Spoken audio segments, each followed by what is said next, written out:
Good morning दोस्तों, आप लोग कैसे हैं?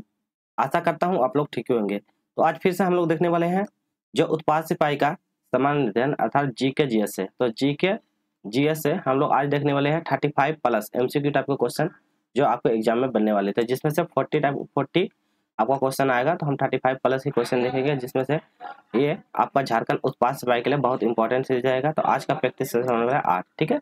इससे पिछला पीरियड जो नहीं देखे प्रैक्टिस उसको जरूर देख लीजिएगा। चलिए स्टार्ट करते हैं आज का पहला प्रश्न के साथ। तो पहला प्रश्न का क्वेश्चन है कि जापान की मुद्रा क्या है? Dollar, yen, renminbi, euro. चलिए बताइए। तो जापान की मुद्रा क्या है? तो जापान की मुद्रा है एन। तो सही आंसर ऑप्शन नंबर बी हो जाएगी। तो जापान की मुद्रा क्या है? एन है, ठीक है। ये रेमनबी कौन सी है? चाइना की है, तो ये भी याद रखिएगा, चाइना की। तो याद रखिएगा चाइना की। चलिए नेक्स्ट क्वेश्चन करते हैं। अगला है फरक्का बांध विवाद किन दो देशों के बीच है? तो फरक्का बांध विवाद किन दो देशों के बीच है? बांग्लादेश और नेपाल के बीच, भारत और बांग्लादेश के बीच, भूटान और नेपाल के बीच, भारत और नेपाल के बीच। तो बताइए फरक्का बांध किसका? भारत और बांग्लादेश। तो ऑप्शन नंबर बी हो जाएगा, भारत और बांग्लादेशों के बीच है। ये कौन सा है? साहिबगंज जिला के अंतर्गत में ही आता है, ठीक है। जो कहाँ पर है? फरक्का वाला ब्रिज की बात है। चलिए नेक्स्ट क्वेश्चन पढ़ते हैं। अगला क्वेश्चन है हाल ही में चर्चा रहे भारत का सुब्रमण्यम का संबंध किस खेल से है? तो बताइए सुब्रमण्यम का खेल कौन खेल खेलते हैं? हॉकी, फुटबॉल, शतरंज और ऑप्शन नंबर डी हैंडबॉल। चलिए बताइए सुब्रमण्यम कौन सा खेल खेलते हैं? तो वो कौन सा है? शतरंज खेलते हैं। तो ऑप्शन नंबर सी इसका सही जवाब है, शतरंज खेलते हैं। क्वेश्चन नंबर 4 की ओर चलते हैं। इसमें बोला जाता है निम्न में से किसे भारतीय संविधान की 8वीं अनुसूची में शामिल नहीं किया गया? तो 8वीं में शामिल नहीं किया गया पूछा है। नागा को, नेपाली, बोडो, तेलुगु। चलिए बताइए तो किसमें 8वीं अनुसूची में नहीं शामिल किया गया है? चलिए तो सही आंसर बताइए। सही आंसर ऑप्शन नंबर ए हो जाएगा, क्या? नागा। तो ये 8वीं अनुसूची के अंतर्गत नहीं है, बाकी ये सब है। तो इसको याद करने के बाद नोमो को नेपाली, मैथिली, कोंकणी, तो यहाँ पे तेलुगु तो पहले ऑलरेडी पहले ही भाषा के अंतर्गत में था। तो ये सब फिर संथाली हो गया, संथाली, फिर मैथिली जो अन्य अन्य भाषा का है, फिर बोडो, डोंगरी, वो सब भी सब भाषा के अंतर्गत में शामिल किया गया था। अगला क्वेश्चन है किस देश ने सार्को नामक इच्छा मृत्यु संबंधित एक मशीन का प्रयोग की मंजूरी दे दी? तो एक सार्को नामक है जिसमें से अपनी इच्छा के साथ मृत्यु ले सकते हैं। तो वो कौन सा देश था? Switzerland, Denmark, Iceland, America. तो कौन सा देश था? ये था ऑप्शन नंबर है स्विट्जरलैंड। तो सही आंसर हो जाएगा ऑप्शन नंबर है स्विट्जरलैंड, ठीक है। तो याद रखिएगा आप लोग स्विट्जरलैंड। चलिए तो आगे बढ़ते हैं। यहाँ पे थोड़ा और भी बता देते हैं। जो 8वीं अनुसूची के अंदर कितना 22 भाषा को शामिल किया था। कितने? 22 भाषाओं को शामिल किया था। 22 भाषाओं को शामिल किया, जिसमें से नागा नहीं है, बाकी सारा भाषाओं को ऐड कर दिया था। अगला क्वेश्चन कहते हैं, यहाँ पे बोलता है कला की गंधार शैली किसके शासनकाल में पनपी थी? तो कला की गंधार शैली किसके शासन में? हर्ष के शासनकाल में, कनिष्क के शासनकाल में, अशोक के शासनकाल में और चंद्रगुप्त के शासनकाल में। तो कला की शैली किसके शासनकाल में पनपी थी? मतलब पनपी मतलब उजागर हुआ था। तो किसके शासनकाल में? कनिष्क के शासनकाल में कला की जो शैली है वो मतलब उजागर हुआ था। अगला है अलीगढ़ आंदोलन के संस्थापक कौन थे? मौलाना सिल्वी, संत तुकाराम, मौलाना अल्ताफ हुसैन अली, ऑप्शन सर सैयद अहमद खान। चलिए बताइए तो अलीगढ़ आंदोलन के संस्थापक, तो ऑप्शन नंबर डी हो जाएगा सर सैयद अहमद खान, ठीक है। ऑप्शन नंबर डी इसका सही जवाब हो जाएगा। अगला है सरकार का कंपनी से सम्राट को अंतरण लॉर्ड कैनिंग द्वारा 1 नवंबर 1858 को घोषित किया गया था। तो अंतरण लॉर्ड के द्वारा कलकत्ता में, दिल्ली में, पटना में या इलाहाबाद में। तो सरकार कंपनी के द्वारा सम्राट के रूप में इसे लॉर्ड कैनिंग को इतना को घोषित किया गया था। तो कब, कौन मतलब कौन सा जगह से? तो कहाँ से? इलाहाबाद से। तो सही आंसर ऑप्शन नंबर डी हो जाएगा इलाहाबाद, ठीक है। नेक्स्ट क्वेश्चन कर लेते हैं, क्वेश्चन नंबर 9। इसमें बोलता है बाल गंगाधर तिलक किसे अपना राजनीतिक गुरु कहते हैं? तो बाल गंगाधर तिलक के राजनीतिक गुरु का नाम बताइए। स्वामी विवेकानंद, शिशिर कुमार घोष, राजा राम मोहन राय, दादा भाई नौरोजी। तो बाल गंगाधर तिलक के कौन थे? दादा भाई नौरोजी, जिसने क्या सबसे ज्यादा बार बजट भी पेश करने का श्रेय दादा भाई नौरोजी के जाना जाता है, ठीक है। तो याद रखिएगा। राजा राम मोहन राय जानवे करते हैं जो क्या है सती प्रथा पर रोक लगाया था। सती प्रथा, तो सती प्रथा पर रोक लगाया था कब? 1829 में। किसके साथ में था? विलियम बेल्टिंग के द्वारा। William Belting. तो पेंटिंग के साथ मिलकर सती प्रथा पर रोक लगाया था, बहुत इंपॉर्टेंट है, इसका क्वेश्चन बने थे, ठीक है। फिर ब्रह्म समाज के भी स्थापना करता था 1828 में, ब्रह्म समाज की स्थापना भी करता है, तो राजा राम मोहन राय के द्वारा, ठीक है। स्वामी विवेकानंद द्वारा ब्रह्म समाज आर्य समाज की स्थापना करता है, ठीक है, तो याद रखिएगा। चलिए नेक्स्ट क्वेश्चन करते हैं। अगला क्वेश्चन, भारत में सबसे पुराना गिरजाघर सेंट थॉमस चर्च किस राज्य में स्थित है? तो बताना, सेंट थॉमस चर्च क्या बोलता है, सबसे पुराना गिरजाघर है कौन सा में? असम में, केरल में, गोवा में, पश्चिम बंगाल में। तो सेंट थॉमस चर्च कहाँ है? ये केरल में है, तो ऑप्शन नंबर इसका बी सही जवाब होगा, केरल में है। क्वेश्चन नंबर 11 करते हैं। इसमें बोलता है भारत का दक्षिणतम छोर, इसको बोलते हैं साउथर्न टिप के नाम से किया जाता है। कन्याकुमारी को, कलियम पॉइंट को, त्रिवेंद्रम स्थित कोलम को, निकोबार द्वीप स्थित इंदिरा पॉइंट को। चलिए बताइए, तो किसे कहते हैं? इसको कहते हैं निकोबार द्वीप एवं इंदिरा पॉइंट को। तो निकोबार द्वीप एवं इंदिरा पॉइंट को, तो इसका नंबर डी सही जवाब हो जाएगा। अब इंदिरा पॉइंट को क्या, हम इंदिरा पॉइंट को पिगमिलियन पॉइंट्स भी कहते हैं, तो पिगविलियम, तो पिगविलियम पॉइंट के नाम से भी इसे जाना जाता है। जो भारत का क्या मुख्य भूमि का दक्षिण छोर, ऐसे फिर भारत का मुख्य भूमि का दक्षिणी छोर बोलेगा तो कन्याकुमारी, तो दक्षिण छोर कन्याकुमारी जो है ये दक्षिणी छोर है, ठीक। तो दक्षिणी छोर के भी नाम से भी जाना जाता है, तो भारत का दक्षिणी छोर कन्याकुमारी है, ठीक है। चलते तो भारत का दक्षिण बिंदु बोलेगा तो इंदिरा पॉइंट, ग्रेट निकोबार, आप जानते हैं। अगला क्वेश्चन करते हैं, क्वेश्चन नंबर 12। इसको बोलते हैं निम्नलिखित में से कौन सा कथन सत्य है? तो कौन सा कथन सही है पूछा जाए। पहला है महादेव पहाड़ियां मैकाल पहाड़ी के पश्चिम में स्थित है। महादेव पहाड़िया कर्नाटक पठार का हिस्सा है। महादेव पहाड़िया छोटा नागपुर का हिस्सा है, पूर्व में है। और महादेव पहाड़िया अरावली पर्वत के सैनिक का हिस्सा है। तो चलो बताइए कौन सा कथन सही है। तो क्या हो जाएगा, महादेव पहाड़िया मैकाल पहाड़ी का पश्चिम में स्थित है, तो ऑप्शन नंबर इसका ये सही है, वह महादेव पहाड़िया मैकाल पहाड़ी का पश्चिम में स्थित है, बाकी सब गलत है। चलिए क्वेश्चन नंबर 13, इसमें देखते हैं निम्नलिखित में से किनका उत्पादन खरीफ मौसम में नहीं किया जाता है। तो खरीफ मौसम में नहीं किया जाता है, बाजरा और चावल, मक्का और ज्वार, जौ और सरसों, जौ और चावल। तो क्या हो जाएगा सही आंसर, ऑप्शन नंबर सी, जौ और सरसों। जौ और सरसों क्या है, ये खरीफ फसल का मौसम नहीं है, ये कौन सा रबी फसल का मौसम है। तो रबी फसल मतलब ठंडा, तो जौ भी ठंडा में और सरसों में। बाजरा और चावल ये गर्मी के समय में उगाया जाता है, तो ऐसे याद रखिएगा, रबी को ठंडी लगती है, तो ठंडी लगती है, तो लगती है, तो ठंडी रबी मतलब ठंडी, तो ठंडी में उगने वाला फसल जैसे जौ, सरसों, चना, ठीक है, गेहूं, ये सब ठंडा में। जैसे मक्का और जौ ये सब होगा गर्मी के समय, ज्वार और चावल ये सब गर्मी का मौसम, ये सब खरीफ फसल है, ठीक है। तो याद रखिए ये मतलब ये सब गर्मी का फसल है, ठीक है। तो खरीफ फसल मौसम नहीं पूछाएगा, मतलब ये वाला, ठीक। चलिए क्वेश्चन नंबर ये देखते हैं 14। भारत लौह अयस्क का निर्यात मुख्य किस देश को करता है। तो लौह अयस्क का निर्यात किसको करता है, जापान को, इंडोनेशिया, भूटान या रूस। तो लौह अयस्क का निर्यात मुख्यतः किस देश को करता है। निर्यात मतलब बेचता है, ठीक है, बेचता। आयात मतलब लेता है, याद रखिए, आयात मतलब उधर से आता है और निर्यात मतलब इधर से जा रहा है। चलिए बताइए, तो सही आंसर क्या हम चले बढ़ते हैं, तो इसका सही आंसर ऑप्शन जापान। तो इसका सही आंसर ऑप्शन नंबर जापान। तो जापान को क्या कहता है, ये सेल करता है।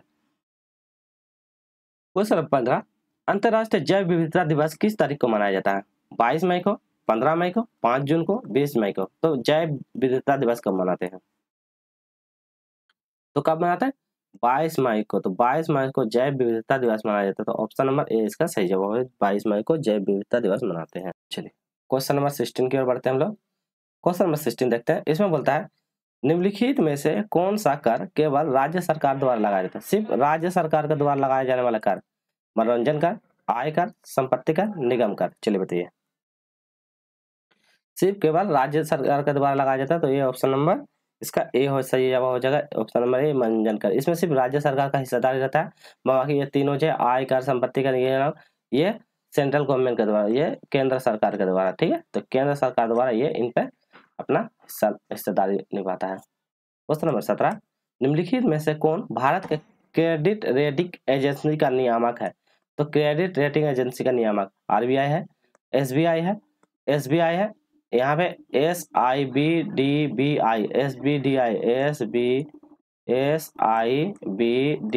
तो सिडबी, इसको बोलते हैं सिडबी, और इसको बोलते हैं सेबी, SIBI सेबी, SEBI सेबी। चलिए बताइए इसका कौन सा सही आंसर होगा। सही आंसर की हम लोग बढ़ते हैं, तो इसका सही आंसर ऑप्शन नंबर डी। तो सेबी क्या कहता है, सेबी क्या करता है, क्रेडिट रेटिंग एजेंसी आदि को जितनी भी होती है उनको नियंत्रण करने का काम करता है, तो सेबी का काम होता है। आरबीआई का काम करता है, क्या होता है, ये आरबीआई का काम होता है कि मॉनेटरी पॉलिसी जो भी होता है उनको क्या करना, रेगुलेट करना, मॉनेटरी पॉलिसी को रेगुलेट करने का काम होता है, ठीक है।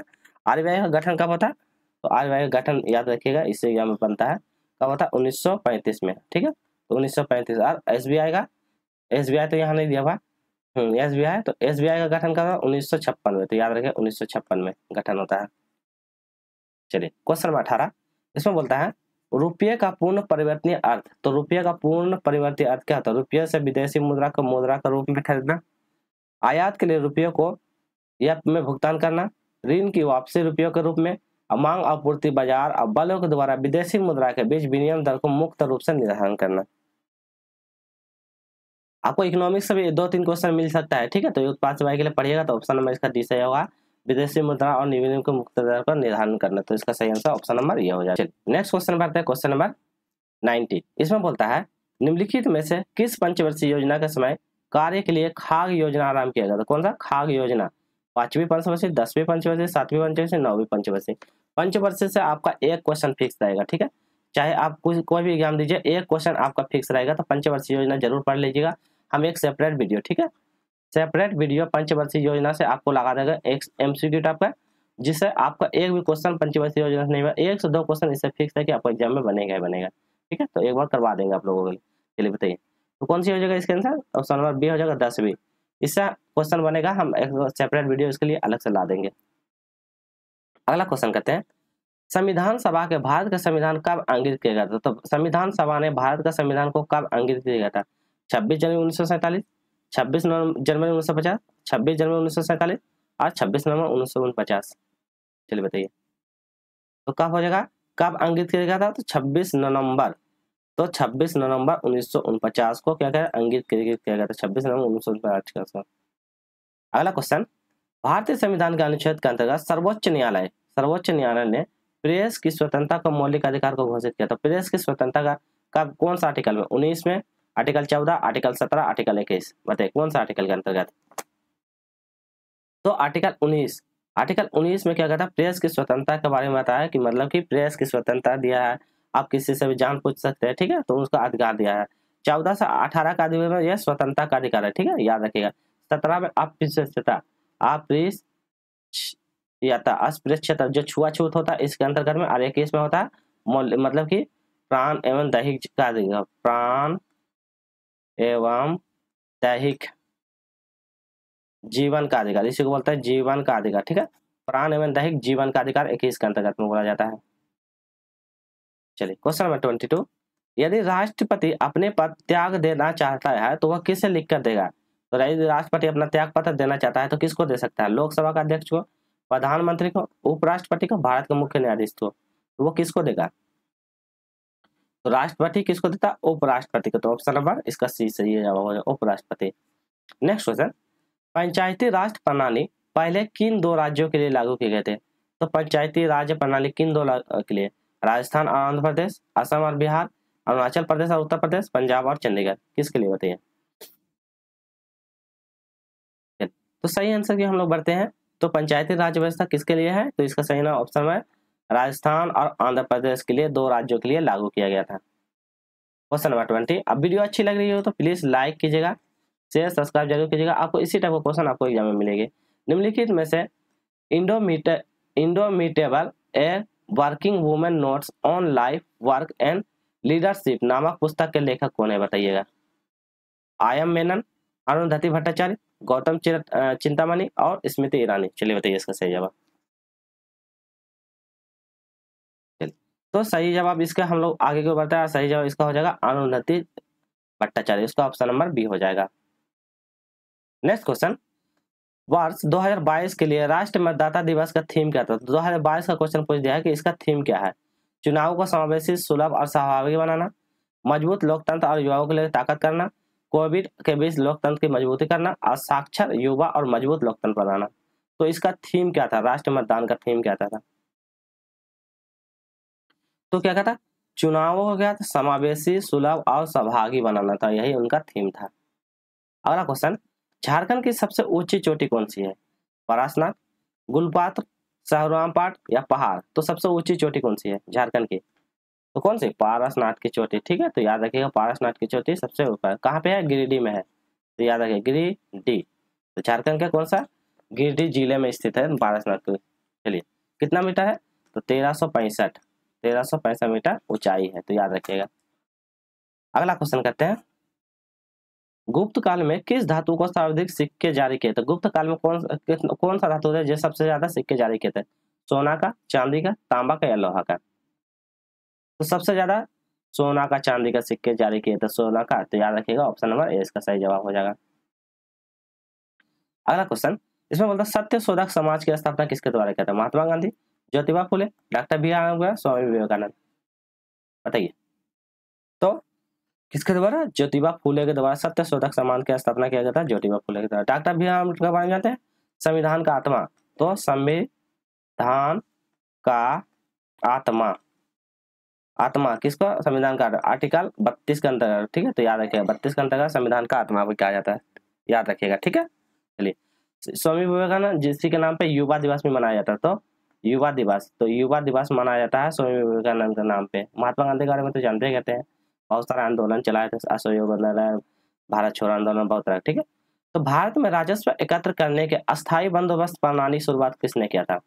लॉर्ड कर्जन के द्वारा किया था, लॉर्ड डलहौजी के द्वारा, लॉर्ड लेस्टी के द्वारा, लॉर्ड कॉर्नवालिस? तो अस्थायी बंदोबस्त का मतलब शुरुआत किसने, या प्रणाली कौन चलाया था? तो कौन? Lord Cornwallis. तो ऑप्शन नंबर डी हो जाएगा, लॉर्ड कॉर्नवालिस। ठीक है, तो याद रखिएगा। Lord Dalhousie, Lord Dalhousie, Lord Dalhousie ने यहाँ डलहौजी, तो डलहौजी, लॉर्ड डलहौजी कौन क्या था? यह हड़प नीति लाया था। ठीक है, इसको बोलता है lapse, doctrines of lapse policy. ठीक है, तो याद रखिएगा डॉक्ट्राइन्स ऑफ लैप्स पॉलिसी के नाम से भी जानते हैं। इससे क्वेश्चन बनता है क्योंकि ये कौन सा? झांसी को हड़पा था, झांसी को हड़पा था, अवध को हड़पा था, अवध को हड़पा था। ठीक है, कुशासन का आयोग पे झांसी को हड़पा था, अवध को हड़पा। तो ये सब हड़पने का काम किया था, कब किया था? 1853 में। तो ये सब क्या 53 में, 1848 में। तो इस तरह ये सब याद रखिएगा क्योंकि इससे डलहौजी से ज्यादा क्वेश्चन बनता है। लैप्स पॉलिसी के नाम से भी इनको जाना जाता है। बहुत सारा आंदोलन भी था, ट्रेन का शुरुआत भी किया था 1800 उस समय में। ठीक है, तो याद रखिएगा। अगला क्वेश्चन, बॉम्बे में गेटवे ऑफ इंडिया की आधारशिला किस वर्ष रखी गई थी? 1913, 1920, 1905, 1915? तो गेटवे ऑफ इंडिया का आधारशिला कब रखा गया था? तो कब रखा गया था? 1913। तो सही आंसर ऑप्शन नंबर ए हो जाएगा। अगला क्वेश्चन, भारतीय उपमहाद्वीप मूल का अंग था जुरैसिक लैंड, अंगारा का लैंड, आर्यवर्त का लैंड, गोंडवाना का लैंड? तो भारतीय उपमहाद्वीप का मूल अंग क्या था? तो क्या लैंड था? गोंडवाना का जो लैंड था, ये गोंडवाना का लैंड क्या था? उपमहाद्वीप का उदय होने का एक प्रकार का माना जाता है। अगला क्वेश्चन है, भारतीय सबसे बड़ी मानव निर्मित झील। तो मतलब सबसे मतलब मानव निर्मित झील सबसे बड़ा, बुलर झील, गोविंद सागर झील, राणा प्रताप झील, बैक बॉल? चलिए बताएं, बैकाल झील इसमें पूछा गया, बताइए। तो सबसे बड़ी मानव निर्मित झील कौन सा? गोविंद सागर झील। तो गोविंद सागर झील सबसे बड़ी मानव निर्मित झील है, तो याद रखिए गोविंद सागर झील। और सबसे मीठा बोलेगा तो बुलर झील, याद रखिए सबसे मीठा। सबसे गहरा बोलेगा तो बैकाल झील। अगला क्वेश्चन, केरल की साइलेंट वैली नीरव घाटी में स्थित वन किस प्रकार के वन का उदाहरण है? तो साइलेंट वैली जो यहाँ नीरव घाटी में स्थित एक प्रकार का वन होता है, तो किसका उदाहरण है?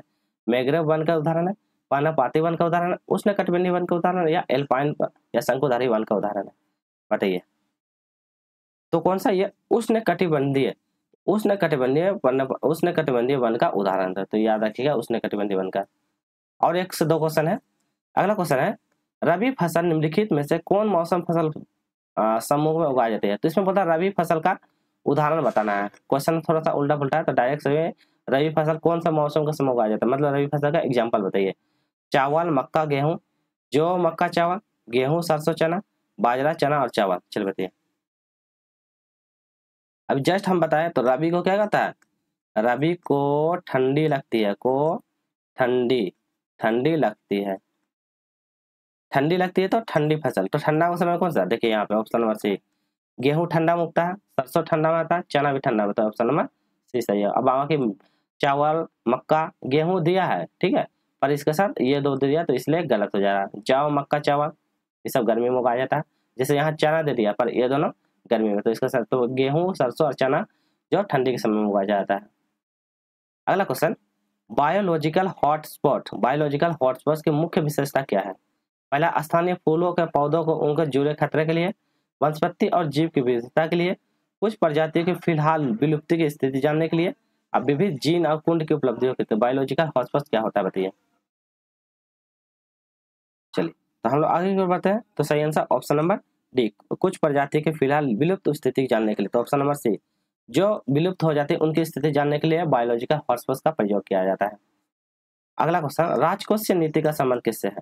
अर्थव्यवस्था में मुद्रा पूर्ति से, बैंकिंग व्यवस्था विनियम से, आर्थिक विकास के लिए नियोजन संबंधी से, सरकार की आयात तथा ब्याज से। तो राजकोषीय नीति का संबंध बताइए, किसका संबंध है?